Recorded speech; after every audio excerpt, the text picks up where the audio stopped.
جولم نمونيتر بقرن كإمام أحمد وإمام بخاري رحمة إخوان لبه لجابري كري عبد الله والرواياتي عن كردو جابري كري عبد الله رضاي إخوان لبه أو صحابة برزيك باوتي لأحد شهيد بو بيغمبري نازار عليه الصلاة والسلام فرمي خواي قورا ببي پردلق عبد الله باوكتا دواوة لصحيح بخاري كأفرمي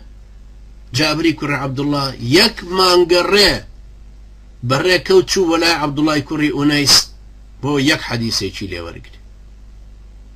سيري كان سبحان الله براني برز جابري كري عبد الله رضاي خوالي بجرت وفرمي بلغني عن رجل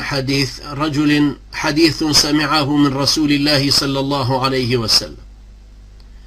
خبرم ورقرتوك كابرايك هيك حديثي كي بيغمبري صلى الله عليه وسلم لبرا لشوية لغزة للشام جابر لشوية لعراق فاشتريت بعيرا حشتريك مكري ثم شددت عليه رحيلي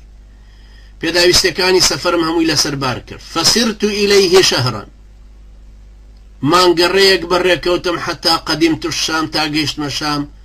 فإذا عبد الله بن أنيس سير كما هو بياوي كوتيان حديثك لبرا عبد الله كري أنيس فقلت للبواب بدرقاوانا كموت قل له جابر على الباب بيبلا بلك أبرايق لدرقاوانا يجابر وستاو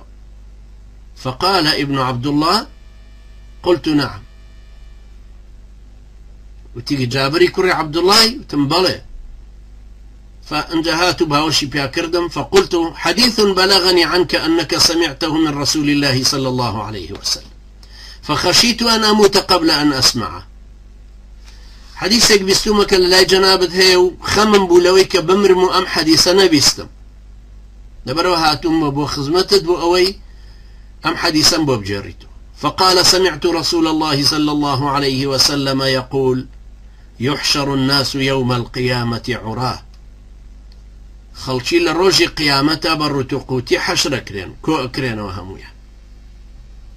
سيدي كان براني برز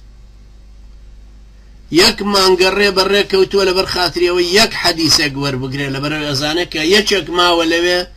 كالروايه حديثي بيغمبري نازار عليه الصلاه والسلام جرى